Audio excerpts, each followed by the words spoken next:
வணக்கம். இப்போ பயாலஜியில் உயிரியல்ல தாவரங்களின் சுவாசம், ரெஸ்பிரேஷன் இன் பிளான்ட்ஸ் அப்படிங்கிற டாபிக் பார்க்க போகிறோம். இந்த டாபிக் ரொம்ப முக்கியம். இதுலேருந்து ஒரு கொஸ்டின் கம்பல்சரி கேட்பாங்க. எஸ்ஐ எக்ஸாம் இருந்தாலும் சரி, குரூப் 4 எக்ஸாம் இருந்தாலும் சரி, ஈஸியாக கேட்பாங்க. போலீஸ் எக்ஸாம்லேயே இந்த டாபிக்லேருந்து கொஸ்டின்ஸ் கேட்பாங்க. அப்போ ரொம்ப முக்கியமான டாபிக். பயாலஜி பொறுத்த வரைக்கும் இந்த டாபிக் படிச்சோன்னா இதுலேருந்து ஒரு கொஸ்டின் கம்பல்சரி அட்டன் பண்ணலாம் அப்படிங்கிற மாதிரி நம்ம படிச்சுக்கலாம். ஓகேங்களா? அது மாதிரி நீங்கள் ரெடியாங்க. எந்த படிச்சாலும், பயாலஜி படிச்சாலும் எந்த டாபிக், இந்த டாபிக் படிச்சோன்னா கம்பல்சரி ஒரு கொஸ்டின் வரும். அது மாதிரி டாபிக் இல்ல, இது ஒரு டாபிக். அதாவது ரெஸ்பிரேஷன் இன் பிளான்ட்ஸ். இதுல ஷார்ட்டா இந்த வீடியோ மட்டுமே பார்த்தா போதும். எல்லா கண்டென்ட்டுமே இந்த ஒரே வீடியோல உங்களுக்கு கொடுக்க போறேன். இதை மட்டும் நீங்க பார்த்துட்டு அதுக்கப்புறம் தேவைன்னா நீங்க புக் பாருங்க. புக்ல உள்ளது எல்லாமே, அதாவது 10th வரைக்கும் உள்ளது, அப்புறம் 11th 12th இருக்கிறது எல்லாத்தையும் மிக்ஸ் பண்ணி எந்தெந்த பாயிண்ட்ஸ்லாம் முக்கியமான பாயிண்ட்ஸ் அந்தந்த பாயிண்ட்ஸ்ல இதுல சேர்த்திருப்பேன். ஓகேங்களா? அப்ப ஃபர்ஸ்ட் சுவாசம் அப்படின்னா என்ன? நம்ம சாப்பிட்டதுக்கு அப்புறம் சுவாசிக்கிறோம் இல்ல, எப்பொழுதுமே சுவாசிட்டு இருக்கோம்ல. நம்ம சுவாசிக்கிறோம் அப்படின்னா சுவாசித்தல் என்பது நம்ம சாப்பிடக்கூடிய உணவுப் பொருள்கள் எல்லாமே ஆக்சிகரணம் அடையும். அதான் சுவாசித்தல் அப்படின்னு சொல்றாங்க. அதாவது உணவுப் பொருள்கள் ஆக்சிகரணம் அடையும் நிகழ்வு தான் சுவாசித்தல். நம்ம உணவுப் பொருள்கள் ஆக்சிகரணம் பகல்ல பார்த்தோம் அப்படின்னா நமக்கு 2 மணி நேரத்துல செரிக்க ஆரம்பிச்சிடும். இதே நைட்ல நம்ம தூங்கிட்டு இருப்போம். நைட் 9 மணிக்கு சாப்பிட்டு தூங்குறோம் அப்படின்னா காலையில 9 மணி வரைக்கும் பசிக்காது. கிட்டத்தட்ட 12 மணி நேரம் பசிக்காது. ஏன்னா நைட்டு தூங்கும் போது நம்ம சுவாசித்தல் கம்மியா இழுக்கிறோம். சுவாசிக்கிறோம், சுவாசிக்காம இருந்தா இறந்துருவோம். சுவாசிக்கும் போது கம்மியா நடக்குது. பகலை விட சுவாசித்தல் கம்மியா நடக்குது. அதனால செரிமானம் லேட் ஆகுதுன்னு சொல்றாங்க. அப்ப சுவாசித்தல் அப்படின்னா உணவுப் பொருட்கள் ஆக்சிகரணம் அடையும் நிகழ்வு அப்படின்னு சொல்றாங்க. இங்கிலீஷ்ல food materials are oxidised. Respiration is the process of food material oxidised அப்படின்னு சொல்றாங்க. அதுக்கப்புறம் உணவுப் பொருள்கள் இருந்து ஆற்றல் விடுவிக்கப்பட்டு, உணவுப் பொருள் நம்ம சாப்பிடக்கூடிய சாப்பாட்டுல இருந்து சுவாசம் மூலமா ஆக்சிகரணம் அடைந்து அதுல இருந்து ஆற்றல் விடுவிக்கப்பட்டு தனித்தன்மை வாய்ந்த வேதி அல்லது உயிர் பொருளான ஏடிபியாக மாற்றப்படுகிறது அப்படின்னு சொல்றாங்க. ஏடிபியாக சேமித்து வைக்கப்படுகிறது. ஏடிபி தான் ஆற்றல் கரன்சி அப்படின்னு சொல்லுவாங்க. அதாவது ஆற்றல் நாணயம், எனர்ஜி கரன்சி அப்படின்னு சொல்லுவாங்க. ஆற்றல் மையம்னா மைட்டோகாண்ட்ரியா. எனர்ஜி கரன்சி அப்படின்னா எனர்ஜி தமிழ்ல ஆற்றல் நாணயம் அப்படின்னா ஏடிபி. ஏடிபினா ஃபுல் ஃபார்ம் அடினோசின் ட்ரைபாஸ்பேட். ஏடிபினா full form adenosine triphosphate. Energy stored in a special energy is stored in a chemical or biological substances that is called ATP அப்படின்னு சொல்றாங்க. ATP னா full form adenosine triphosphate. இப்போ ஒரு equation கொடுத்திருக்காங்க புக்ல. இப்ப சுவாசித்தலுக்கு glucose, நம்ம சாப்பிடக்கூடிய சாப்பாடு குளுக்கோஸா தான் உள்ள போகும். குளுக்கோஸ் அப்படின்னு சொல்றாங்க. இப்போ குளுக்கோஸ் அப்படின்னு பார்த்தோம் அப்படின்னா C6H12O6. தமிழ்ல குளுக்கோஸ் தான் குளுக்கோஸ் சொல்றாங்க. C6H12O6 glucose. இது 6 ஆக்சிஜன் எடுத்துக்கும் போது, நம்ம சுவாசித்தலுக்கு அப்புறம் உள்ள இருக்கும் போது ஆக்சிஜன் எடுத்துக்கிறோம், இன்ஹேல் பண்ணும்போது ஆக்சிஜன் எடுத்துக்கிறோம், வெளிவிடும் போது கார்பன் டை ஆக்சைடா வெளிவரும். வெளிவிடும் போது என்ன வெளிவரும்? கார்பன் டை ஆக்சைடா வெளிவரும். அப்புறம் மீதி எல்லாம் என்ன மாறும் அப்படின்னா water, carbon di oxide plus water. அதுக்கப்புறம் 2900 கிலோஜூல் ஆற்றல் வெளியேற்றப்படும் அப்படின்னு சொல்றாங்க. 2900 கிலோஜூல் ஆற்றல் வெளியேற்றப்படும். இந்த நிகழ்வு தான். அந்த ஆற்றல் எப்படி சேமித்து வைக்கப்படுகிறது அப்படின்னா ஏடிபியாக சேமித்து வைக்கப்படுகிறது. ஏடிபி அப்படின்னா எனர்ஜி கரன்சி அப்படின்னு சொல்றோம். ஏடிபினா என்னது? Energy currency. அவ்வளவுதாங்க. சுவாச பத்தின இந்த ஈக்குவேஷன் படிச்சாங்க. அப்போ குளுக்கோஸ் கூட ஆக்சிஜன் சேரும்போது அது என்ன, சுவாசத்திற்கு அப்புறம் வேதிவினை நடந்ததுக்கு அப்புறம் கார்பன் டை ஆக்சைடு வெளியேற்றப்படுகிறது. பிளஸ் 2900 கிலோஜூல் ஆற்றல் வெளியிடப்படுகிறது. இது காற்று சுவாசம் சொல்லுவாங்க. அடுத்தடுத்து நான் அதோட வகைகள் பத்தியெல்லாம் டீடைலா பார்க்கலாம். இதுல ஆக்சிஜன் பயன்படுத்தப்படுறதுனால இது காற்று சுவாசம். ஆக்சிஜன் பயன்படுத்தல அப்படின்னா அது காற்றில்லா சுவாசம் அப்படின்னு சொல்லுவாங்க. ஏரோபிக் ரெஸ்பிரேஷன், அனேரோபிக் ரெஸ்பிரேஷன் அப்படின்னு சொல்லுவாங்க. ஓகேங்களா? அடுத்து பார்க்கலாம். இப்ப சுவாசித்தல் பத்தி ஜெனரலா சொல்லிருக்கோம். உணவுப் பொருட்கள் ஆக்சிகரணம் நடைபெறும் நிகழ்வு தான் சுவாசித்தல். உணவிலிருந்து வெளிப்படும் ஆற்றலானது ஏடிபியாக சேமித்து வைக்கப்படுகிறது. ஏடிபினா எனர்ஜி கரன்சின்னு சொல்றாங்க. ஆற்றல் நாணயம் அப்படின்னு சொல்றாங்க. எவ்வளவு எனர்ஜி கரன்சி ஆக்சிஜன் வரும்போது, இப்போ குளுக்கோஸ் செரிமானம் ஆகும்போது எவ்வளவு எனர்ஜி வெளியே வருது அப்படின்னா 2900 கிலோஜூல் ஆற்றல் வெளியே வருதுன்னு சொல்றாங்க. இது எப்படி சேமிக்கப்படுது அப்படின்னா ஏடிபியாக சேமிக்கப்படுகிறதுன்னு சொல்றாங்க. அடுத்து ரெஸ்பிரேஷன் சப்ஸ்ட்ரேட். இதுல இருந்து ஒரு கொஸ்டின் கேட்டிருக்காங்க. குரூப் 4ல பெருமளவில் பயன்படுத்தப்படும் சுவாச தலைப்பொருள் எதுன்னு ஒரு கொஸ்டின் கேட்டிருக்காங்க. அதுக்கு ஆன்சர் கார்போஹைட்ரேட்ஸ். இது ஒரு ப்ரீவியஸ் இயர் கொஸ்டின். 2016 குரூப் 4ல கேட்டிருக்காங்க. பெருமளவில் பயன்படுத்தப்படும் சுவாச தலைப்பொருள் எதுன்னு கேட்டிருக்காங்க. அப்ப பெருமளவில் பயன்படுத்தப்படும் சுவாச தலைப்பொருள் கார்போஹைட்ரேட் சொல்றாங்க. பெருமளவில் பயன்படுத்தப்படும் சுவாச தலைப்பொருள் கார்போஹைட்ரேட்ஸ். இதுக்கப்புறம் சிறுமளவு பயன்படுத்தப்படும் சுவாச தலைப்பொருள் பார்த்தோம்னா ஃபேட்ஸ்னா கொழுப்புகள். அடுத்து புரோட்டீன்ஸ்னா புரதம் சொல்றாங்க. அப்ப பெருமளவில் பயன்படுத்தப்படும் சுவாச தளபொருள், அதாவது இங்கிலீஷ்ல ரெஸ்பிரேட்டரி சப்ஸ்ட்ரேட், ரெஸ்பிரேட்டரி சப்ஸ்ட்ரேட் சொல்லுவாங்க. பெருமளவில் பயன்படுத்தப்படும் சுவாச தளபொருள் கார்போஹைட்ரேட் ஆன்சர். அடுத்து டைப்ஸ் ஆஃப் ரெஸ்பிரேஷன் பத்தி பார்க்க போறோம். Types of respiration. அப்போ சுவாச வகைகள் என்னென்ன? Types of respiration. Aerobic respiration சொல்றாங்க. ஏரோபிக் காற்று சுவாசம் அப்படின்னு சொல்றாங்க. ஆனேரோபிக் ரெஸ்பிரேஷன் காற்றில்லா சுவாசம். அப்ப காற்று சுவாசம்னா நம்ம ஆக்சிஜனை உள்வாங்கிட்டு கார்பன் டை ஆக்சைடை வெளியில அனுப்புறது, இதான் காற்று சுவாசம். ஆனேரோபிக் ரெஸ்பிரேஷன்னா ஆனேரோபிக் ரெஸ்பிரேஷன்னா காற்றில்லா சுவாசம். இப்ப காற்று சுவாசம் பத்தி என்ன சொல்லியிருக்காங்க? காற்று சுவாசம்னா ஆக்சிஜன் யூட்டிலைஸ்டு டியூரிங் ரெஸ்பிரேஷன் சொல்றாங்க. ஆக்சிஜன் யூட்டிலைஸ்டு டியூரிங் ரெஸ்பிரேஷன் சொல்றாங்க. தமிழ்ல ஆக்சிஜன் பயன்படுத்தப்படும் சுவாசம் காற்று சுவாசம் சொல்றாங்க. இப்ப காற்று சுவாசம் பத்தி, காற்றில்லா சுவாசம் பத்தி, காற்று சுவாசத்துல 4 படிநிலைகள் இருக்கு. கிளைகாலிசிஸ், கிளப் சுழற்சி, பைருவிக் அமில ஆக்சிஜனேற்றம், கிளைகாலிசிஸ், பைருவிக் அமில ஆக்சிஜனேற்றம், கிளப் சுழற்சி, அப்புறம் எலக்ட்ரான் கரைசல். நான் 4 படிநிலைகள் என்னென்ன, அப்புறம் காற்றில்லா சுவாசம் என்னென்ன, அதுல என்னென்ன டெர்மினாலஜி எல்லாம் இருக்குன்னு பாத்துருக்கோம். ஜஸ்ட் இப்ப இன்ட்ரோடக்ஷன் மட்டும் பாத்துருக்கோம். சுவாசம்னா என்ன, அந்த சுவாசத்தில் வெளிப்படக்கூடிய உணவுப் பொருட்கள்லாம் ஆக்சிஜன் முடியுது. அந்த உணவுப் பொருட்கள் ஆக்சிஜன் வந்து வெளிவரக்கூடிய ஆற்றல் வந்து என்ன சொல்றாங்க? ஆற்றல் நாணயம் சொல்றாங்க. ஆற்றல் நாணயம், எனர்ஜி கரன்சி சொல்றாங்க. இதை ரெஸ்பிரேட்டரி சப்ஸ்ட்ரேட், பெருமளவில் பயன்படுத்தப்படுவது கார்போஹைட்ரேட், சிறுமளவில் ஃபேட், புரோட்டீன் சொல்றாங்க. அடுத்து டைப்ஸ் ஆஃப் ரெஸ்பிரேஷன், சுவாச வகைகள் என்ன சொல்றாங்க? Aerobic, anaerobic respiration. சுவாச வகைகள் ஏரோபிக் இருக்கு, ஆனேரோபிக் ரெஸ்பிரேஷன் இருக்கு. புரியுங்களா? ஏரோபிக், ஆனேரோபிக் ரெஸ்பிரேஷன் ரெண்டு வகை இருக்கு. இதுல காற்று சுவாசத்துல அடுத்து என்னென்ன இருக்கு அப்படின்னு சொல்லிட்டு நம்ம அடுத்து பார்க்க போறோம். அடுத்து காற்று சுவாசத்தின் 4 படிநிலைகள் பத்தி பார்க்க போறோம். அதாவது 4 ஸ்டேஜஸ் ஆஃப் ரெஸ்பிரேஷன் அப்படின்னு சொல்றாங்க. ரெஸ்பிரேஷன், இந்த காற்று சுவாசத்தின் 4 படிநிலைகளை வரிசைப்படுத்த சொல்லி क्वेश्चन கேட்பாங்க. ஃபர்ஸ்ட் என்ன நடக்கும், அடுத்து என்ன நடக்கும், அடுத்து என்ன நடக்கும், இந்த 4மே வரிசையா நடக்கும். ஃபர்ஸ்ட் வந்து என்ன நடக்கும்னா கிளைகோலைசிஸ், கிளைகோலைசிஸ், அதாவது தமிழ்ல கிளைகாலிசிஸ் அப்படின்னு சொல்லுவாங்க. அடுத்து oxidative decarboxylation of pyruvic acid அப்படின்னு சொல்லுவாங்க. Oxidative decarboxylation of pyruvic acid, தமிழ்ல பைருவிக் அமில ஆக்சிஜனேற்ற கார்பன் நீக்கம் சொல்றாங்க. பைருவிக் அமில ஆக்சிஜனேற்ற கார்பன் நீக்கம்.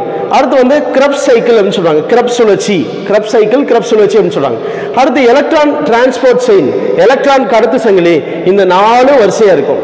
இது எப்படி ஷார்ட்கட்ல ஞாபகம் வச்சுக்கலாம் அப்படின்னா, அதாவது நம்ம வீட்டுல பாட்டி இருப்பாங்க. பாட்டியை வந்து கிளவின்னு திட்டுவோம்ல, அதை கிளவி பையில கிரேப் எடுத்து சாப்பிடு.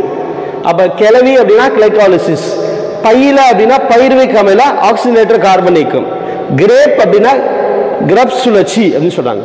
கிரேப் எடு அப்படின்னா எலக்ட்ரான் கடத்து சங்கிலி, எடுத்து சாப்பிடு அப்படின்னு ஞாபகம் வச்சுக்கலாம். அதாவது கிளவி பையில கிரேப் எடு அப்படின்னு சொல்லலாம், எடுத்து சாப்பிடு அப்படி கூட யோசிக்கலாம். இதுல காற்று சுவாசத்தின் 4 படிநிலைகளை இந்த வரிசைப்படுத்திக்க சொல்லுவாங்க. அசெண்டிங் ஆர்டர்ல எழுதி சொல்லுவாங்க, பாத்துக்கோங்க. இதுல ஒரு क्वेश्चन வரும். அடுத்து கிளைகாலிசிஸ் என்னன்னு பார்க்க போறோம். ஃபர்ஸ்ட் ஸ்டேஜ் பத்தி பார்க்க போறோம். கிளைகாலிசிஸ் அப்படின்னா குளுக்கோஸ் ஸ்பிளிட் இன்டு 2 மாலிகூல்ஸ். நம்ம சாப்பிடக்கூடிய சாப்பாடுல குளுக்கோஸ் தான் இருக்கு. அந்த குளுக்கோஸ் என்ன பண்ணும் அப்படின்னா, குளுக்கோஸ் முன்னாடியே சொல்லியிருக்கோம், குளுக்கோஸ் வந்து C6H12O6. இப்போ 6 கார்பனுடைய குளுக்கோஸ் 3 கார்பன், இதுக்கு வந்து 6 கார்பன் சொல்றாங்க. 6 கார்பன் இருக்கக்கூடிய குளுக்கோஸ் 3 கார்பனுடைய 2 பைருவிக் அமிலமா ஸ்பிளிட் ஆகுன்னு சொல்றாங்க. அதுதான் கிளைகாலிசிஸ். 2 கிளையா பிரிகிறது. ஒரு இது வந்து 2 கிளையா பிரிகிறது, அதான் கிளைகாலிசிஸ். அப்போ 1ல இருந்து 2 பிரிகிறது. அப்போ குளுக்கோஸ் 6 கார்பன் வந்து 3 கார்பனா 3+3 கார்பனா பிரிகிறது. அப்ப 2 பைருவிக் அமிலம், அதாவது குளுக்கோஸ் மூலக்கூறு 2 பைருவிக் அமில மூலக்கூறுகளாக பிளவுறும் நிகழ்வு தான் கிளைகாலிசிஸ். கிளைகாலிசிஸ்னா வேற ஒண்ணுமே கிடையாது. Glucose is split into 3 carbon of 2 pyruvic acids அப்படின்னு சொல்றாங்க. 3 கார்பன் ஆஃப் 2 பைருவிக் ஆசிட்ஸ், அதாவது glucose split into 2 molecules of pyruvic acid சொல்றாங்க. அப்ப பைருவிக் ஆசிட்க்கு எத்தனை கார்பன் இருக்கும்? 3 கார்பன் இருக்கும். குளுக்கோஸ்க்கு எத்தனை கார்பன் இருக்கும்? 6 கார்பன் இருக்கும். அடுத்து this process glycolysis பத்தி தான் பார்த்துட்டோம். glycolysis, this process takes place in cytoplasm. இது சைட்டோபிளாஸ்ம் நடக்கும். இது அடிக்கடி மறந்து போயிடும். இப்போ இதுக்கு என்ன ஷார்ட்கட் ஞாபகம் வச்சுக்கணும்னா, கிளவி எல்லாம் சைட் அடிக்க கூடாது அப்படின்னு ஞாபகம் வச்சுக்கலாம். நம்ம பாட்டி ஒம்பல் போடலாம், கிளவி எல்லாம் சைட் அடிக்க மாட்டோம் அப்படின்னு. அப்ப சைட்டோபிளாசத்துல கிளைகாலிசிஸ் நடக்குன்னு சொல்றாங்க. சைட்டோபிளாசத்துல என்ன நடக்கும்? கிளைகாலிசிஸ். அடுத்து number of enzymes involve in this process, பல வகையான நொதிகளை ஈடுபடும் அப்படின்னு சொல்றாங்க. இந்த கிளைகாலிசிஸ்ல பல வகையான நொதிகளும் ஈடுபடும் அப்படின்னு சொல்றாங்க. அடுத்து இஎம்பி பாத்வேஸ் சொல்றாங்க. இஎம்பி பாத்வேஸ், அதாவது இஎம்பி பாத்வேஸ்னா எம்படன், மேயர் ஹாஃப், பர்னாஸ் அப்படின்னு சொல்றாங்க. அதான் இஎம்பி பாத்வேஸ். முதல்ல இஎம்பி, இதை வந்து இஎம்பி வல்லுநர்கள் சொல்லுவாங்க. இவங்க தான் வந்து ஃபர்ஸ்ட் ஈஸ்ட் செல்கள்ல கிளைகாலிசிஸ் வந்து கண்டுபிடிச்சாங்க அப்படின்னு சொல்றாங்க. ஈஸ்ட் செல்கள்ல கிளைகாலிசிஸ் கண்டுபிடிச்சவர் யாரு அப்படின்னா EMP pathways. EMP Embden, Embden, Meyerhof, Parnas, இந்த மூணு பேர், எம்டன், மேயர் ஹாஃப், பர்னாஸ், இந்த மூணு பேர் தான் ஃபர்ஸ்ட் கண்டுபிடிச்சாங்க அப்படின்னு சொல்றாங்க. ஃபர்ஸ்ட் கண்டுபிடிச்சாங்க அப்படின்னு சொல்றாங்க. இதுதான் ஃபர்ஸ்ட் ஸ்டேஜ். அப்போ காற்று சுவாசத்தின் 4 படிநிலைகள்ல முதல் ஸ்டேஜ் என்ன, முதல் படி என்ன, கிளைகாலிசிஸ். கிளைகாலிசிஸ் பத்தி ஷார்ட்டா சொல்றேன். குளுக்கோஸ் மூலக்கூறு 3 கார்பன் உடைய 2 பைருவிக் அமிலமாக மாறும் நிகழ்வு தான் கிளைகாலிசிஸ் அப்படின்னு சொல்றாங்க. 2 பைருவிக் அமிலமாக மாறும் நிகழ்வு தான் கிளைகாலிசிஸ் அப்படின்னு சொல்றாங்க. அடுத்து பார்த்தோம் அப்படின்னா இந்த கிளைகாலிசிஸ் எங்க நடக்கும்னா சைட்டோபிளாசத்தில் நடைபெறும். கிளைகாலிசிஸ் எங்க நடைபெறும், சைட்டோபிளாசத்துல. இதுல பல வகையான நொதிகளும் ஈடுபடும் சொல்லியிருக்கோம். பல வகையான நொதிகளும் ஈடுபடும். இதுல எம்டன், மேயர் ஹாஃப், பர்னாஸ் இவங்க தான் ஃபர்ஸ்ட் கண்டுபிடிச்சாங்க. என்ன செல்களை கண்டுபிடிச்சாங்க, ஈஸ்ட் செல்களை கண்டுபிடிச்சாங்கன்னு சொல்றாங்க. அடுத்து செகண்ட் ஸ்டேஜ், செகண்ட் படிநிலை என்ன பார்க்க போறோம் அப்படின்னா ஆக்சிடேஷன் ஆஃப் பைருவிக் ஆசிட் அப்படின்னு சொல்றாங்க. ஆக்சிடேஷன் ஆஃப் பைருவிக் ஆசிட் இல்லனா oxidative decarboxylation of pyruvic acid அப்படிங்கற சொல்லலாம். தமிழ்ல பைருவிக் அமிலத்தின் ஆக்சிடேட்டர் கார்பன் நீக்கம். Second stage. இந்த process takes place in mitochondria. First cytoplasm நடக்கும். இது எங்க நடக்கும்னா மைட்டோகாண்ட்ரியால. இது எங்க நடக்கும்னா மைட்டோகாண்ட்ரியால நடக்கும். மைட்டோகாண்ட்ரியால நடைபெறும். அதான் பைருவிக் அமில ஆக்சிடேட்டர் கார்பன் நீக்கம் மைட்டோகாண்ட்ரியால நடைபெறும்னு சொல்றாங்க. அடுத்து வந்து கிரெப்ஸ் சுழற்சி, கிரெப்ஸ் சைக்கிள் அப்படின்னு சொல்றாங்க. கிரெப்ஸ் சுழற்சிக்கு இன்னொரு பேர் வந்து டிசிஏ சைக்கிள் அப்படின்னு சொல்றாங்க. TCA cycle. அப்ப செகண்ட் ஸ்டேஜ்ல வந்து பைருவிக் அமிலம் வந்துருச்சு. பைருவிக் அமிலத்தை கார்பனை நீக்கம் செய்யணும். பைருவிக் அமிலம் கார்பன் நீக்கம் செய்யணும். அப்ப கார்பனை நீக்கம் செய்யும் போது கார்பன் டை ஆக்சைடு வெளியில போகும். பைருவிக் அமிலத்துல இருந்து நீக்கம் பண்ணோம் அப்படின்னா கார்பன் டை ஆக்சைடு வெளியில போகும், பிளஸ் H2O மாறும், நீரா மாறும். இதுல ஃபர்ஸ்ட் பைருவிக் அமிலம் முதல்ல என்ன நிகழ்வு வரும் அப்படின்னா சிட்ரிக் அமிலம் தான் ஃபர்ஸ்ட் ஃபார்ம் ஆகுமா. அதான் வந்து கிரெப்ஸ் சுழற்சி அப்படின்னு சொல்லுவாங்க. Krebs cycle. இதை டிசி கிரெப்ஸ் சுழற்சிக்கு இன்னொரு பேர் வந்து டிசிஏ சைக்கிள் அப்படின்னு சொல்லுவாங்க. கிரெப்ஸ் சுழற்சிக்கு இன்னொரு பேர் என்ன சொல்லுவாங்க, டிசிஏ சைக்கிள். டிசிஏனா டை கார்பாக்சிலிக் சைக்கிள் அப்படின்னு சொல்றாங்க. டிசிஏ என்ன சொல்றாங்க, டை கார்பாக்சிலிக் சைக்கிள். அப்போ மூணாவது செகண்ட் ஸ்டேஜ்ல பைருவிக் ஆசிட் வந்துடும். பைருவிக் ஆசிட்ல இருந்து அந்த கார்பனை நீக்கம் செய்யணும். நீக்கம் செய்யும் போது மூணாவது ஸ்டேஜ்ல தான் அந்த கார்பன் நீக்கம் செய்வதை ஃபர்ஸ்ட் சிட்ரிக் ஆசிட் ஃபார்ம் ஆகும். அதனால டிசிஏ சைக்கிள் சொல்லுவாங்க. டிசிஏ சொல்லுவாங்க டை கார்பாக்சிலிக் ஆசிட் சைக்கிள் அப்படின்னு சொல்லுவாங்க. சிட்ரிக் ஆசிட், அப்புறம் citric acid try carboxylic acid வரும், சிட்ரிக் ஆசிட் வரும் அப்படின்னு சொல்லுவாங்க.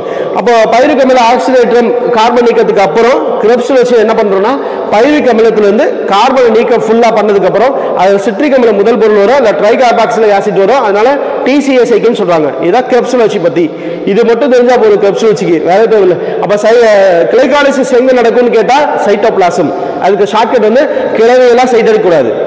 அடுத்து பைருவிக் அமிலம் ஆக்சிடேட்டர் எங்க இருக்கும் அப்படின்னா மைட்டோகாண்ட்ரியா. பைருவிக் அமில ஆக்சிடேட்டர் கார்பன் நீக்கம் எங்க நடக்கும் அப்படின்னா மைட்டோகாண்ட்ரியா. ஃபர்ஸ்ட் சைட்டோபிளாசம், அடுத்து மைட்டோகாண்ட்ரியா. இதுல இப்ப 3 படிநிலைகள் பத்தி பார்த்துட்டோம். ஃபர்ஸ்ட் கிளைகாலிசிஸ் பார்த்தோம், அப்புறம் வந்து ஆக்சிடேட்டர் கார்பன் நீக்கம் பார்த்தோம், அடுத்து வந்து கிரெப்ஸ் சைக்கிள் பார்த்தோம். அடுத்து லாஸ்ட் என்ன பார்க்க போறோம் அப்படின்னா எலக்ட்ரான் டிரான்ஸ்போர்ட் செயின் அப்படின்னு சொல்றாங்க. எலக்ட்ரான் டிரான்ஸ்போர்ட் செயின், தமிழ்ல எலக்ட்ரான் கடத்து சங்கிலி, அதை பார்க்க போறோம். இந்த 4 படிநிலைகளா மொத்தமா முடிஞ்சதுக்கு அப்புறம் ஒரு 38 ஏடிபி வரும். ஆற்றல் எல்லாமே ஏடிபியாக சேமிக்கப்படும். அந்த ஏடிபி ஒவ்வொரு படிநிலையும் என்னென்ன ஏடிபி சேமிக்கப்படுது அப்படின்னு சொல்லிட்டு நம்ம அடுத்தடுத்து பார்க்கலாம். சுவாசத்துல 3 படிநிலைகள் முன்னாடி பார்த்திருக்கோம், கிளப்ஸ் சுழற்சி வரைக்கும். அடுத்து என்ன பார்க்க போறோம் அப்படின்னா எலக்ட்ரான் கடத்து சங்கிலி. இதுல இப்ப எலக்ட்ரான் கடத்து சங்கிலியில் என்ன சொல்றாங்கன்னா 2 பாயிண்ட் மட்டும் நோட் பண்ணிக்கணும். ஃபர்ஸ்ட் பாயிண்ட் என்ன, NaDH2 and FADH2 ஆகியவற்றிலிருந்து எலக்ட்ரான்கள் வரிசையாக ஆக்சிஜனுக்கு எடுத்து செல்லுமா. அது எலக்ட்ரான கடத்து சங்கிலினா புரியுதுங்களா, பேர்லயே இருக்கு. எலக்ட்ரானை கடத்திட்டு போறது. எதுல இருந்து எலக்ட்ரானை கடத்திட்டு போகுது, NaDH2ல இருந்து FADH2ல இருந்து, இந்த ரெண்டுல இருந்தும். NaDH2 இங்க கொடுத்துருக்கேன், nicotinamide. NaDH2 nicotinamide adenyl dinucleotide அப்படிம்பாங்க. நிக்கோட்டினமைடு அடினைல் டைநியூக்ளியோடைடு அப்படின்னு சொல்லுவாங்க. அடுத்து FADH2 அப்படின்னா ஃப்ளேவின் அடினைல் டைநியூக்ளியோடைடு அப்படின்னு சொல்லுவாங்க. NaDH2 நிக்கோட்டினமைடு அப்படின்னு சொல்லுவாங்க, நிக்கோட்டினமைடு. FADH2 ஃப்ளேவின் அடினைல் அப்படின்னு சொல்லுவாங்க, ஃப்ளேவின் அடினைல். இது நிக்கோட்டின் அமைடு அடினைல் டைநியூக்ளியோடைடு அப்படின்னு சொல்லுவாங்க. இது வந்து ஃப்ளேவின் அடினைல் டைநியூக்ளியோடைடு அப்படின்னு சொல்லுவாங்க. இந்த NADH2 ல இருந்தும் FADH2 ல இருந்தும் எலக்ட்ரான்கள் வரிசையாக ஆக்சிஜனுக்கு எடுத்து செல்லப்படும் நிகழ்வு தான் எலக்ட்ரான் கடத்துச்சங்கிலின்னு சொல்றாங்க. இது வந்து 4வது படிநிலை, 4th ஸ்டெப் ஆஃப் ரெஸ்பிரேஷன் அப்படின்னு சொல்றாங்க. 4வது படிநிலை அப்படின்னு சொல்றாங்க. அடுத்து இந்த பாயிண்ட் முக்கியம், இந்த கொஸ்டினை கேட்பாங்க. ஒரு குளுக்கோஸ் மூலக்கூறு முழுவதுமாக சிதைவடையும் போது எத்தனை ATP வெளியேற்றப்படும் அப்படின்னு சொல்லுவாங்க. complete oxidation of a glucose molecule, complete oxidation of a glucose molecule in aerobic respiration, காற்று சுவாசம் aerobic respiration produces 38 ATP அப்படின்னு சொல்றாங்க. produces 38 ATP. அதாவது complete oxidation of a glucose molecule in aerobic respiration produces 38 ATP அப்படின்னு சொல்றாங்க. 38 ATP வரும் அப்படின்னு சொல்றாங்க. அப்போ ஒரு குளுக்கோஸ் மூலக்கூறு முழுவதுமாக சிதைவடையும் போது 38 ATP வரும்னு சொல்றாங்க. அந்த 38 ATP எப்படி வரும் அப்படிங்கறத நம்ம இங்க பார்க்கலாம். என்னென்ன ஸ்டெப்ல எவ்வளவு ATP வரும் அப்படிங்கறத பார்க்கலாம். அப்போ 4வது ஸ்டெப் சுவாசத்தின் படிநிலைகள் 4வது ஸ்டெப் என்ன சொல்றாங்க அப்படின்னா எலக்ட்ரான்கள் கடத்து சங்கிலி. இந்த எலக்ட்ரான்கள் கடத்து சங்கிலி எங்க இருந்து எங்க எடுத்து செல்லப்படுகிறது அப்படிங்கறது முக்கியமா பாத்துக்கணும். NADH2 ல இருந்தோம். NADH2 அப்படின்னா நிக்கோட்டினமைடு அடினைன் டைநியூக்ளியோடைடு அப்படின்னு சொல்லுவாங்க. NADH2 ல இருந்தும் FADH2 ஆகியவற்றில் இருந்து எலக்ட்ரான்கள் வரிசையாக ஆக்சிஜனுக்கு எடுத்து செல்லப்படுகிறது அப்படின்னு சொன்னாங்க. எலக்ட்ரான்கள் வரிசையாக ஆக்சிஜனுக்கு எடுத்து செல்லப்படுகிறது அப்படின்னு சொன்னாங்க. எலக்ட்ரான்கள்லாம் இந்த 2ல இருந்து ஆக்சிஜனுக்கு எடுத்து செல்லப்படுது. அடுத்து ஒரு குளுக்கோஸ் மூலக்கூறு முழுவதுமாக சிதைவடையும் போது எத்தனை ATP உருவாகும்னா 38 ATP உருவாகும். இது முக்கியமான கொஸ்டின் கேட்பாங்க. அடுத்து NADH2 என்ன, FADH2 என்ன? FADH2 ஃபிளேவின் அடினைன் டைநியூக்ளியோடைடு அப்படின்னு சொல்லுவாங்க. ஃபிளேவின் அடினைன் டைநியூக்ளியோடைடு. அடுத்து என்ன பார்க்க போறோம்னா ATP உருவாக்கம், எப்படி எல்லாம் ATP உருவாகுது அப்படின்னு சொல்லிட்டு பார்க்க போறோம். அதுல ஃபர்ஸ்ட் ஒரு NADH2 வந்து எத்தனை ATPக்கு சமம், இது கொஸ்டின் கேட்பாங்க. ஒரு NADH2 வந்து எத்தனை ATP சமம்? NADH2 அப்படின்னா ஒரு NADH2னா 3 ATPக்கு சமம். அடுத்து ஒரு FADH2 அப்படின்னா 2 ATPக்கு சமம். ஒரு FADH2 அப்படின்னா 2 ATPக்கு சமம். இப்ப கிளைகாலிசிஸ் ப்ராசஸ்ல 2 ATP வருது. கிளைகாலிசிஸ் ப்ராசஸ் சுவாசத்தோட படிநிலைகள்ல ஃபர்ஸ்ட் படிநிலை என்ன சொன்னோம், கிளைகோலைசிஸ் சொன்னோம். கிளைகோலைசிஸ்ல 2 ATP வரும், 2 ATP. அடுத்து NADH2 வந்து 2 வரும். NADH2 வந்து 2. நம்ம ஆல்ரெடி சொல்லியிருக்கோம் ஒரு NADH2னா 3 ATP. அப்ப 2 NADH2னா 2 × 3 மொத்தம் 6 ATP வரும். அப்ப மொத்தம் 6 ATP. ஆல்ரெடி இங்க ஒரு 2 ATP. அப்ப 2 + 6 கூட்டினா 8 ATP. புரியுதுங்களா? இது புரிஞ்சிருக்கும்னு நினைக்கிறேன். அடுத்து போலாமா? அடுத்து வந்து பைருவிக் அமில ஆக்சிஜனேட்டர் கார்பன் நீக்கம். பைருவிக் அமில ஆக்சிஜனேட்டர் கார்பன் நீக்கம் சொல்றாங்க. பைருவிக் அமில ஆக்சிஜனேட்டர் கார்பன் நீக்கம் என்ன சொன்னோம், இது வந்து மைட்டோகாண்ட்ரியல் நடக்கும். இது 2வது ஸ்டேஜ். ஃபர்ஸ்ட் ஸ்டேஜ் வந்து கிளைகாலிசிஸ். கிளைகாலிசிஸ் எங்க நடக்கும்னா சைட்டோபிளாசம்ல நடக்கும். இது பைருவிக் அமில ஆக்சிஜனேட்டர் கார்பன் நீக்கம் எங்க நடக்கும் அப்படின்னா மைட்டோகாண்ட்ரியல் நடக்கும். மைட்டோகாண்ட்ரியல் நடக்கும்போது ATP எதுவுமே ப்ரொடியூஸ் ஆகாது ATP. ஆனா NADH2 மட்டும் 2 உருவாகும். அப்ப ஒரு NADH2 3 ATPக்கு சமம். அப்ப 2 × 3 6 ATPக்கு சமம். 2 × 3 6 ATP. அப்ப இதெல்லாம் கூட்டினா மொத்தம் எத்தனை ATP? 6 ATP. அடுத்து 3வது படிநிலை கிரெப்ஸ் சைக்கிள், கிரெப்ஸ் சுழற்சி அப்படின்னு சொன்னாங்க. கிரெப்ஸ் சுழற்சியில ATP 2 வரும், NADH2 6 வரும். NADH2 மொத்தம் 6 வரும். FADH2 வந்து 2 வரும். இப்போ ஒரு NADH2 வந்து 3 ATPக்கு சமம். அப்ப 6 × 3 18 ATP. இது ஒன்னு FADH2 வந்து 2 ATPக்கு சமம். அப்ப 2 × 2 4 ATPக்கு சமம். இதெல்லாம் கூட்டினா இங்க 2 பிளஸ் இங்க ஒரு 18 பிளஸ் ஒரு 4 கூட்டினா 24 ATP. இதை கூட்டுங்க 8 பிளஸ் 6 அப்படின்னா 14, 14 பிளஸ் 24 அப்படின்னா 38. அப்போ ஒரு குளுக்கோஸ் மாலிகுல் முழுவதுமாக சிதைவடையும் போது எத்தனை ATP உருவாகும் அப்படின்னா இதான் இந்த கால்குலேஷன். இது கேட்பாங்க, கொஸ்டின் கேட்பாங்க. இதெல்லாம் பாத்துக்கோங்க, இதுல இருந்து கொஸ்டின் கேட்பாங்க. அடுத்து ATP னா என்னன்னு பார்க்க போறோம். ATP என்பது ஆற்றல் நாணயம் சொல்றாங்க. ATP என்பது ஆற்றல் நாணயம். ATP னா ஆற்றல் நாணயம். இது வந்து எனர்ஜி கரன்சி சொல்றாங்க. ஒவ்வொரு தாவரங்களின் செயலாக்கத்திற்கு வேதியியல் விளைவுகளை நிகழ்த்துவதற்கு ஒரு ஆற்றல் நாணயமாக செயல்படுவது எது அப்படின்னா ATP எனர்ஜி கரன்சின்னு சொல்றாங்க. ஆற்றல் நாணயமாக செயல்படுவது எனர்ஜி கரன்சி. அடுத்து ATP னா என்ன? ATP வந்து ADP னா அடினோசின் டைபாஸ்பேட். டீனா டைன்னு சொல்லும். அடினோசின் டைபாஸ்பேட் பிளஸ் பாஸ்பேட் கூட ஆட் பண்ணோம் அப்படின்னா ஆற்றல் சேரும் போது இது ATP-ஆ மாறும். அடினோசின் ட்ரைபாஸ்பேட்டா மாறும். அடினோசின் ட்ரைபாஸ்பேட்டா மாறும்னு சொல்றாங்க. Adenosine triphosphate. அப்புறம் இதோட யூசஸ் எங்கெல்லாம் இந்த ATP எங்க யூஸ் ஆகுது அப்படின்னா கான்ட்ராக்ஷன் ஆஃப் மசில்ஸ். தமிழ்ல தசை சுருக்கத்துக்கு பயன்படுது. First point contraction of muscles. தமிழ்ல தசை சுருக்கத்திற்கு பயன்படுகிறதுன்னு சொல்றாங்க. தசை சுருக்கம் கான்ட்ராக்ஷன் ஆஃப் மசில்ஸ் அதுக்கு பயன்படுதுன்னு சொல்றாங்க. அடுத்து வந்து புரோட்டீன் சிந்தசிஸ். புரோட்டீன் சிந்தசிஸ்னா புரத சேர்க்கைக்கு பயன்படுது. புரோட்டீன் சிந்தசிஸ்னா புரத சேர்க்கைக்கு பயன்படுது. அடுத்து conduction of nerve impulse. Conduction of nerve impulse நரம்புகளிலிருந்து உணர்வுகளை கடத்துவதற்கு பயன்படுகிறது. நரம்புகளிலிருந்து உணர்வுகளை கடத்துவதற்கு பயன்படுகிறது. அதாவது கண்டக்ஷன் ஆஃப் நர்வ் இம்பல்ஸ் சொல்றாங்க. கண்டக்ஷன் ஆஃப் நர்வ் இம்பல்ஸ் நரம்புகளிலிருந்து உணர்வுகளை கடத்த பயன்படுகிறது. இதெல்லாமே ஏடிபியோட பயன்கள். அப்போ ஒரு குளுக்கோஸ் மூலக்கூறு சிதைவடையும் போது எத்தனை ஏடிபி உருவாகும்? 38 ஏடிபி உருவாகும். எப்படி உருவாகும்? கிளைகாலிசிஸ்ல 2 ஏடிபி உருவாகும், 2 NADH2 உருவாகும். பைருவிக் அமிலத்துல வெறும் 2 NADH2 மட்டும்தான் உருவாகும். கிரெப்ஸ் சைக்கிள்ல 2 ஏடிபி, 6 NADH2, 2 FADH2. ஒரு NADH2னா எத்தனை ஏடிபி சமம் அப்படின்னு சொல்லியிருக்கோம்? 3 ஏடிபி சமம். ஒரு FADH2னா 2 ஏடிபி சமம். ஓகேங்களா? இதான் அந்த ஏடிபி பத்தி. அப்ப 4 சைக்கிள் பத்தி பார்த்தாச்சு. 4 சைக்கிள் என்னன்னு பார்த்தாச்சு. எலக்ட்ரானுக்கு அடுத்த சங்கிலி பார்த்தாச்சு. எலக்ட்ரானிக் அடுத்த சங்கிலில என்னது? NADH2 ல இருந்து FADH2 ஆகிய ரெண்டுல இருந்தும் ஆக்சிஜன் வந்து எங்க எடுத்து போறாங்க? ஆக்சிஜனுக்கு எலக்ட்ரான் எடுத்து போகுது. ஆக்சிஜனுக்கு எலக்ட்ரான் எடுத்து போகுது. அதான் ஒரு மூலக்கூறு சிதைவடையும் போது எத்தனை ஏடிபி உருவாகும்? NADH2 என்ன? Nicotinamide adenine dinucleotide. FADH2 என்ன? ஃப்ளேவின் அடினைன் டைநியூக்ளியோடைடு பார்த்திருக்கோம். நெக்ஸ்ட் இதுல என்ன மீதி இருக்கு? அடுத்து என்ன முக்கியமான क्वेश्चन இருக்குன்னு பார்க்க போறோம். அடுத்து இந்த சுவாசத்துல முக்கியமான ஈக்குவேஷன் பார்க்க போறோம். இந்த ஈக்குவேஷன்ல அப்படியே क्वेश्चन கேட்பாங்க. இப்போ ஃபர்ஸ்ட் குளுக்கோஸ் வந்து ஆக்சிகரணம் அடையுது அப்படின்னு சொல்லிருந்தோம். குளுக்கோஸ் இப்போ இந்த குளுக்கோஸ் ஆக்சிகரணம் அடையுது. குளுக்கோஸ் வந்து ஃபர்ஸ்ட் கிளைகோலைசிஸ்ல இன் சைட்டோபிளாசத்துல நடக்குதுன்னு சொன்னோம். இப்போ குளுக்கோஸ்க்கு பார்த்தோம் அப்படின்னா 6 கார்பன் இருக்கும், 6 கார்பன் அப்படின்னு சொன்னோம். குளுக்கோஸ்க்கு வந்து 6 கார்பன். இது சைட்டோபிளாஸ்ல நடக்குது. சைட்டோபிளாஸ்ல கிளைகாலிசிஸ் வந்து என்ன ஆகுது அப்படின்னா அந்த 6 கார்பன் வந்து 3 கார்பன் ஆன பைருவிக் அமிலமா 2 கிளையா பிரியுது. அதான் பைருவிக் அமிலமா பிரியுது. இதுதான் ஃபர்ஸ்ட் சைட்டோபிளாஸ்ல நடக்குது.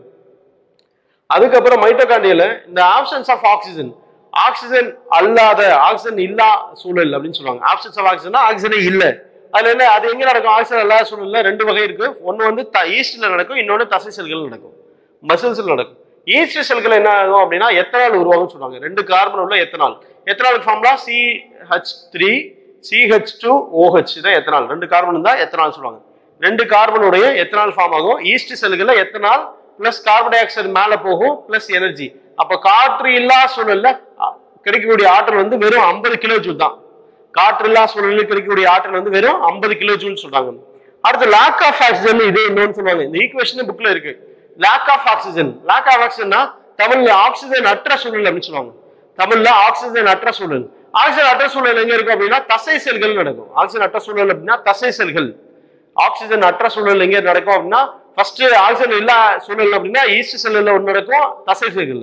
தசை செல்கள் அப்படின்னா நம்ம இதுல லாக்டிக் அமிலம் 3 கார்பனுடைய லாக்டிக் ஆசிட் ஃபார்ம் ஆகும். இந்த லாக்டிக் ஆசிடோட ஃபார்முலா கொடுத்துருக்கேன். 3 கார்பனுடைய லாக்டிக் ஆசிட் ஃபார்ம் ஆகும் அப்படிங்கிறது இங்க கொடுத்துருக்கேன். லாக்டிக் அமிலம் ஃபார்ம் ஆகும் பிளஸ் எனர்ஜி ஆற்றல் கொடுத்துருக்காங்க. நான் எவ்வளவு ஆற்றல் கொடுக்கல லாக்டிக் ஆசிட். இப்போ ஒண்ணுமே இல்லை. அப்போ காற்றுலா சூழலில் குளுக்கோஸ் வந்து தசை செல்களுடன் வினைபுரிந்து லாக்டிக் ஆசிட் கொடுக்கும். இதே ஈஸ்ட் கூட வினைபுரிந்தா ethanol plus carbon dioxide. ஈஸ்டுடன் வினைபுரிஞ்சா ethanol plus carbon dioxide. அடுத்து மூணாவது பிரசன்ஸ் ஆஃப் ஆக்சிஜன். ஆக்சிஜன் முன்னிலையில் O2 முன்னிலையில் O கம்பல்சரி இருக்கும். O2 முன்னிலையில் தமிழ்ல காற்றுள்ள சூழல் முன்னிலையில் O2 முன்னிலையில் இருந்துச்சு அப்படின்னா O2 இருக்கும். காற்றுள்ள சூழல் அப்படின்னு சொல்றாங்க. பிரசன்ஸ் ஆஃப் ஆக்சிஜன் காற்றுள்ள சூழல் அப்படின்னு சொல்றாங்க. காற்றுள்ள சூழல் இருந்துச்சு அப்படின்னா மைட்டோகாண்ட்ரியால காற்றுள்ள சூழல்ல மைட்டோகாண்ட்ரியா என்ன நடக்கும் அப்படின்னா CO2 plus water H2O water plus 2900 kilo joule energy கிடைக்கும் அப்படின்னு சொல்றாங்க. இது முக்கியம். காற்றில்லா சூழல் அப்படின்னா 50 கிலோ ஜூல் தான். காற்றில்லா சூழல் அப்படின்னா 50 கிலோ ஜூல் சொல்லியிருந்தோம். காற்றில்லா சூழல்னா 50 கிலோ ஜூல். இதே காற்றுள்ள சூழல் அப்படின்னா 2900 கிலோ ஜூல். இது பாத்துக்கணும். தசை செல்கள்ல லாக்டிக் அமிலம் ஃபார்ம் ஆகும். தசை செல்கள் என்ன ஆகும்? தசை செல்னா லாக்டிக் ஆசிட். இதே ஈஸ்ட்னா எத்தனால் ஃபார்ம் ஆகும். எத்தனால கார்பன் டை ஆக்சைடு. அதுக்கப்புறம் இந்த 2 ரியாக்ஷன் பத்தி சொல்லியிருக்கோம். C2H12O6 அப்படின்னா குளுக்கோஸ் வந்து ஈஸ்ட்ல வினைபுரியும் போது எத்தனால் ஃபார்முலா C2H5OH. இது அப்படியே விரிச்சு கூட எழுதலாம். CH3 CH2OH 2 கார்பன் தான் எத்தனால், 3 கார்பன் தான் ப்ரோபனால். OH ஃபங்க்ஷன் குரூப் இருக்கு, அதனால ஆல்கஹால். இது ethanol plus carbon di oxide plus ஆற்றல் வெளியீடு. ஆற்றல் வந்து எவ்வளவு சொன்னோம்? ஆற்றல் வெளியிடும் போது 50 கிலோ ஜூல் தான் சொன்னோம். இது காற்று இல்லா சூழல். அடுத்து C6H12O6 பேசிலஸ்ல இருக்கும். பேசிலஸ் பாக்டீரியா பூஞ்சை அதுல இருக்கும். இல்லைன்னா மனித எலும்பு தசையில இருக்கும். எலும்பு தசையில மசில்ஸ் பேசிலஸ் இல்லைன்னா மனித எலும்பு தசையில என்ன ஆகும் அப்படின்னா CH3 லாக்டிக் ஆசிட் ஆகும். CH3 CHO OH இல்ல COOH அப்படின்னு சொல்லுவாங்க. CH3CHO COOH அப்படின்னு சொல்லுவாங்க. COOH அதுக்கப்புறம் தான் பிளஸ் எனர்ஜி கிடைக்கும். அப்ப தசை செல்கள் பேசிலஸ் இதுனா லாக்டிக் ஆசிட் கிடைக்கும். இது வரைக்கும் நம்ம காற்று சுழற்சி பார்த்திருக்கோம். காற்று சுழற்சியில கிளைகாலிசிஸ், கிரப்ஸ், பைருவிக் அமில ஆக்சிடேட்டட் கார்பன் நீக்கம், கிரப்ஸ் சுழற்சி, எலக்ட்ரான் கடத்து சங்கிலி, இதுல எல்லாம் எத்தனை ஏடிபி ஃபார்ம் ஆகும், ஒரு மூலக்கூறு சிதைவடையும் போது 38 ஏடிபி ஃபார்ம் ஆகும் அப்படின்னு சொல்லியிருந்தோம். அதுக்கப்புறம் இந்த ஈக்குவேஷன் பத்தி பார்த்திருக்கோம், எப்படி எல்லாம் சிதைவடையுது அப்படின்னு சொல்லிட்டு. அடுத்து என்ன பார்க்க போறோம்னா காற்றில்லா சுவாசம் பத்தி சொல்றோம். காற்றில்லா சுவாசம் வந்து ஒரே ஒரு படிநிலையில மட்டும்தான் இருக்கும். காற்றில்லா சுவாசம் வந்து ஒரே ஒரு படிநிலை, ஒரே ஒரு ஸ்டெப்ஸ் தான். காற்றுள்ள சுவாசம் எத்தனை படிநிலை சொன்னோம்? காற்றுள்ள சுவாசம் வந்து நம்ம 4 படிநிலை சொன்னோம். இதே மாதிரி காற்றுல்லா சுவாசம் பார்த்தோம் அப்படின்னா ஒரே ஒரு படிநிலை தான். இதுல கிளைகாலிசிஸ் மட்டும்தான் நடக்கும், கிளைகாலிசிஸ்.